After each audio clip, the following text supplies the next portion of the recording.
Hey guys, welcome back to the channel, and today we're going to be reacting to Jennie and BamBam dating speculation plus smoking response.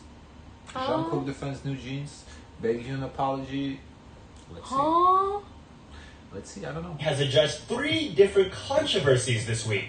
First, That's paparazzi photos of her and GOT7's BamBam hanging out at a restaurant in LA started circulating yesterday. While many speculated this might be for BamBam's YouTube show Bam's House, or maybe a meeting about her upcoming solo project, others ran with the rumor that the two were dating. These photos and speculations blew up to the point where Jennie's company had to put out a statement clarifying that the two have been close friends for a while and simply met up for a meal while in the US. This week also saw the release of Jennie's editorial and shoot with Harper Bazaar, where she directly addresses her previous indoor smoking incident. If you remember, in one of her vlogs, she didn't talk about that. I don't remember that. We reacted to that thing, guys. You're pointing out, maybe, I don't know. I don't remember her saying nothing about no smoking incident. She was seen vaping while getting her makeup done in Italy, resulting in a formal apology and a personal apology to the staff. Well, in this Harper Bazaar editorial... smoking? Like, what is it? I don't know. It's like electronic cigarettes, some dumbass shit. I don't smoking, fucking... like cigarette smoking? Or like hookah? They say it's even worse. I don't know. Jennie stated, "What can I do? If Korean people think it's wrong, I've got to make up for it. It's like, I get why you guys are upset. It's cultural, it's history, it's time. And I can't go against time." The third issue that had to be clarified is regarding her fandom name. Last week, it was announced that Jennie had signed a partnership deal with Columbia Records and will be coming back in October. This week, along with a countdown timer, we also got a voice message from her. Hi Rubies, it's Jennie. Stay tuned and see you soon. Love you, bye! Rubies. In the clip, she referenced her fans as Rubies, presumably from Jennie Ruby Jane, which then garnered her backlash, as Ruby is also the fandom name of Kwon Eun-bi. The uproar prompted Quantum B. I don't even know who that is. Jennie's company to clarify that Jennie was just using it in this particular news update, and it was not an official announcement of her fandom name. Speaking of photos and videos coming out causing a big... I don't know. I guess you gotta keep it consistent.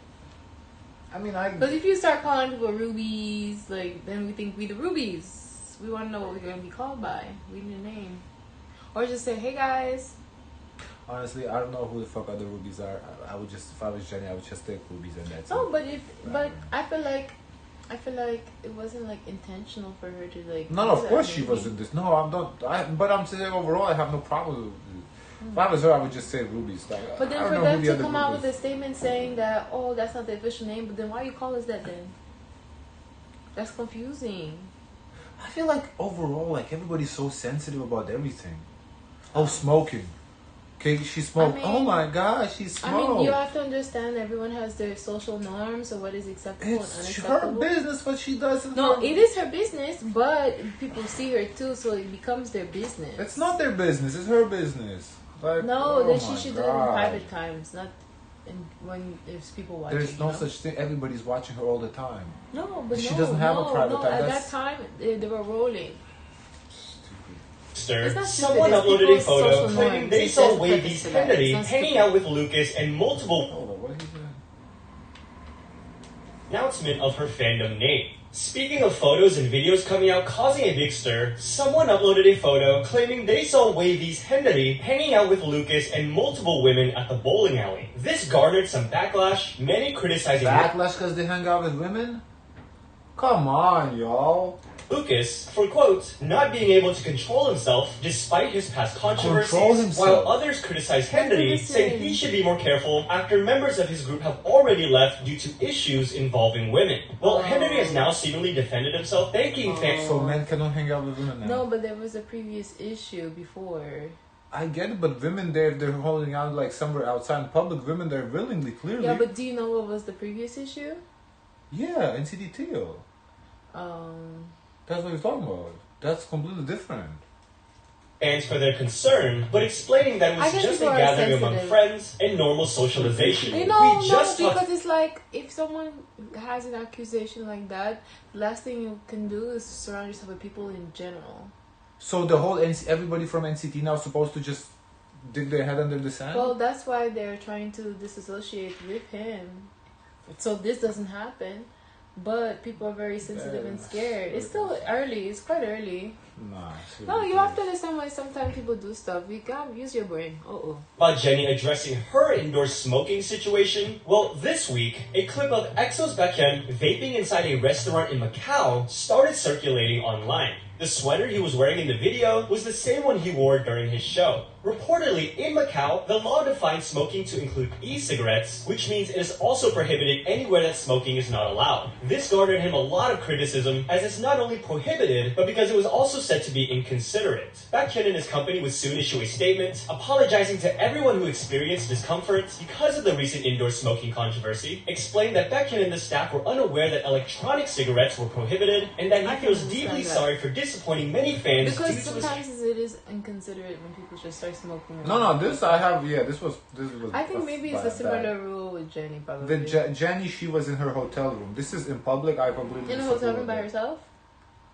I don't know. I think she was getting her makeup done, hair. But then, okay, it's inconsiderate to others. But how do you know she didn't ask the others? Do you mind if I smoke?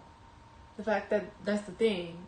That's the thing. The audience doesn't know. No, but I'm saying, how do you know that the people were okay in the room that they heard smoking? But the people on the camera, whoever was filming, and she should let the camera know. Okay, guys, I'm gonna be doing this, and everyone said it was okay. I would have been maybe more okay with it. But that's probably what happened. I don't think she would just lit up and completely disregard what others were in the room. I think you could forget. These are people. In this case, I agree. Smoking in a public restaurant or wherever, he said no. That's a big no-no. Careless actions. They will be more vigilant to ensure this doesn't happen again. I always think we're done talking about the infamous YouTuber Sojang, but now that so many idols are suing them, I don't think we're ever going to be done talking about this topic.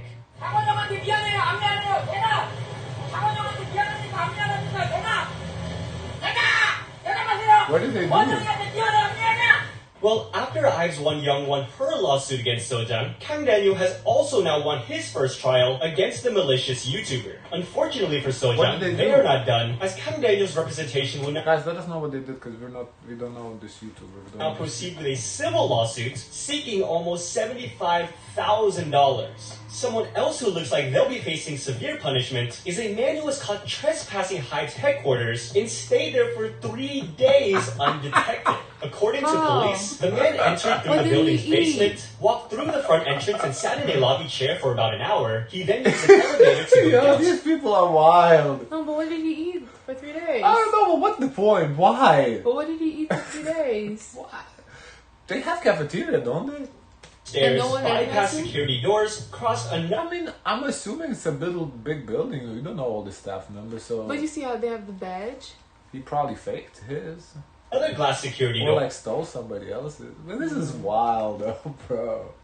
And then wandered through the building between the 3rd and 18th floors for 3 days. Eventually, a staff member began having suspicions about the man loitering and reported him to the police, who arrested him that evening. The police investigation so far revealed that this man is unemployed and used Hybe facilities in the cafeteria meant for staff and training. Oh, so he's homeless. Oh, okay, I understand. He was just looking for a shelter. That's different. Wow, he really enjoyed those 3 days. That's different. To go from on the street to 3 days in comfort, that's nice. Yeah, this is different. I feel bad. Initially I thought it was just like some crazy fan, trying to. But nah, this is if a person needed, some shelter, that's different. Yeah. The man apparently told the police he was an American investor who entered the building for a meeting with Hybe officials. Hybe has also now commented on the situation, confirming the man entered illegally and is still being investigated to ensure severe penalties are imposed. And as if Hybe didn't have enough to deal with already, a lot has transpired ever since NewJeans' shocking livestream requesting Min Hee-jin be reinstated as Adore's CEO by September 25th. Following their sudden broadcast, the newly appointed CEO of Adore responded stating they will stick to regulations and respond calmly. Hybe is a company which follows rules, and those who follow rules always end up as the winners. Now, one media outlet came out claiming that according to Hybe, they found CCTV footage that shows the outlet members greeting Hani and that the manager never told the girls to ignore Hani as she suggested. Ooh. That's tea. Why would she say that? Did she felt that way, or did they say that? Like, I think she maybe felt that way. why did she say? Because no, as we said that we kind of feel like the old CEO kind of brainwashed them a little bit. So maybe the old CEO nudged them to do that too. So Even though she never mentioned. But again, this is allegedly, so we don't know. Specific group. Meanwhile, Min Hee-jin then filed for a provisional injunction seeking reappointment as an internal director of Adore, explaining that by dismissing her as CEO, Hybe violated their shareholders agreement, which guaranteed her a 5-year term as CEO and an inside director on the board. Hybe would respond to this, stating the shareholders agreement has already been terminated, therefore its legal effect is void. Their decision to dismiss her as CEO is unrelated to that agreement. This is where things get even more interesting, because BTS's Jungkook surprisingly posts on the account dedicated to his dub. So this we know, thanks to our Discord. Bam, with the caption, "Artists are not guilty." The emojis he used strongly suggested that he was referring to the NewJeans members. This blew up with all kinds of reactions from people on either side, to the point where Hybe had to state that they were currently checking the artists' real intentions. The latest update we've gotten on this whole situation is that due to a fan-submitted complaint that NewJeans were being harassed at their workplace, a representative and labor inspector of the Ministry of Employment confirmed that they would be probing and investigating the matter accordingly. Good for them. That's how it should be done. Whether they actually were ignored or told to be ignored or not, well, get the authorities involved. Good. That I approve of that. Get to the bottom of this. Any third party, because I don't know who to trust. Yes, because at this point, just so much gossip. Everyone is sus. Yeah, so get the authorities. They'll get to the bottom of it. I approve of this. As always, we have health updates or then again, I don't know exactly how corrupt that office is too, because Hybe, so they could just pay somebody else. So it's again. But it's a third party, it's an inspector. Right, but how Hybe cannot just pay them off? Like I'm saying, I don't know if corruption is a thing. That's what I'm saying. So who knows? We might not be seeing for a while. Tiffany Young will be temporarily stepping down from her role as Roxy in the musical Chicago, as she recently sustained a hand injury. CSRCN will also be out for the rest of the group's activities in September, as she suffered an ankle injury and went to the hospital for treatment. And unfortunately, Lola has confirmed her Every celebrity got this role. I know. Erica Jane from Real Housewives of Beverly Hills. Ariana Madix from Vanderpump Rules. It's like a role that's very flexible to allow like outside people who are not in the Broadway space to take part of. It's pretty cool. Departure from Pixie in a handwritten letter explaining that her contract has expired, that she'll cherish the memories with fans and her members, but to also look forward to her future activities where she'll go by her name. Unrelated, but guys, do you still handwrite? Do you like write with your hand? Because I do. You don't write your hand? No, I don't. I had to write something. It felt so weird. Were you ready to write something? I don't remember. I had to write something. What did you write? I just said I don't remember, and they asked what I wrote.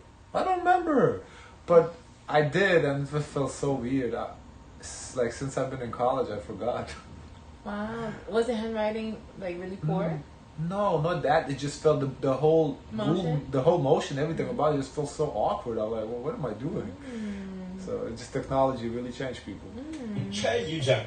With that, let's get to the positive things that we can celebrate in K-pop. Comebacks and releases since the last video include Mamamoo Hwasa, Stray Kids' hot new self-written song for his birthday, former weekly member Uni is back with Madagascar, Pentagon's Jinho, and TXT's Yeonjun has debuted his first solo mixtape. Music show wins since the last video, LE SSERAFIM's Crazy earning its second and third win on M Countdown, EXO's Baekhyun winning on Music Bank, and Day 6 taking home the trophy on Music Core, marking their first win on a main public broadcast music show 9 years after their debut. On top of that, Day 6 has now become the only artist in 2024 to achieve more than one real-time all-kill, now with Happy, their second... Guys, what is all-kill? Like, I guess winning all the charts at the same time? I don't know. song to do it this year from their Forever album released back in March. Congratulations to the VMA winners, as Le Sserafim won MTV Push Performance of the Year, 17 won Best Group, and Blackpink's Lisa won Best K-Pop for the second time. Also congrats to Twice's Jui, as her first solo mini album has now debuted on the Billboard 200. She is only the third female K-pop soloist to break into the top 100 of this chart, joining her members Nayeon and Jihyo. Megan Thee Stallion and BTS RM's new song has debuted on the Billboard Hot 100 and will be heard every Friday night as the new official theme of WWE SmackDown. Oh, that's cool. That's cool. That's cool. Iconic too. That's gonna live in so many people's memories. Good for Meg. Because I remember WWE theme songs, walkout songs. They're pretty iconic. Good for Meg. Wow. Cole a K-pop fan? Music and Spotify. My music background, you should allow me in. I'm gonna call you Mr. K-pop these days. I know you're a big BTS fan. Baekhyun has now welcomed her first child, a baby girl, into the world after recently revealing that she was going to arrive sooner than expected. At the same time, Laboom's Haein announced that she is now pregnant with her second child. And finally, I thought this would be a great ending to the video. I recently got to meet the amazing Nathan in China of SYJ Official at KCON. They gave me a super meaningful gift as well. You might have seen their awesome content here on YouTube. Well, they recently did an interview with a group I guess let's wrap this up. I don't know, but now he's talking about himself personally. I think is Yeah. Okay guys, let us know your thoughts. Don't forget to like, comment, and subscribe. Join the Discord. And as always, share as much kindness as possible.